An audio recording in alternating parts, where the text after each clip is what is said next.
Thank you. I'll keep it to a few words only. It's been a good conference and I've been attending it for last many years. And it covers a wide variety of topics. It's in the second decade, like you can see the number 16 there. And the only thing which I would like to exhort the audience is that try and get involved in such endeavors as citizens and as companies and corporates as well. Because when I came here on the stage about 6-7 years back, we used to have a lot of people attending the conference, but slowly I see a little bit of diminishing crowds in the front.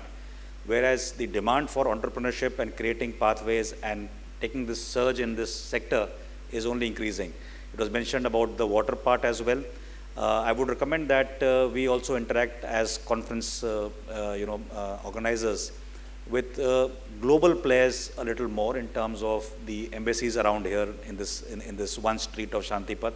There are many people who are dealing with this space, and they could bring in more technology players to come and talk about it and process and best practices as well, and use associations like Global Biofuel Alliance and ISA and others to get that bandwidth to be in the conference. And my heartfelt gratitude to two young people I see here, Dr. Garg and Dr. Razdan, and in this youth they are living. They are still very, very, very committed.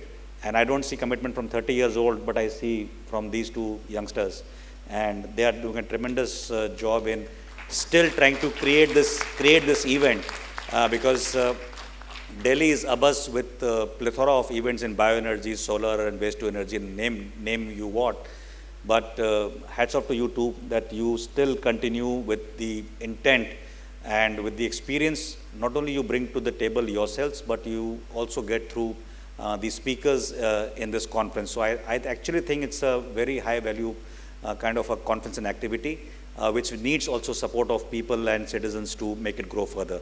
So thank you for the opportunity. Jai Hind.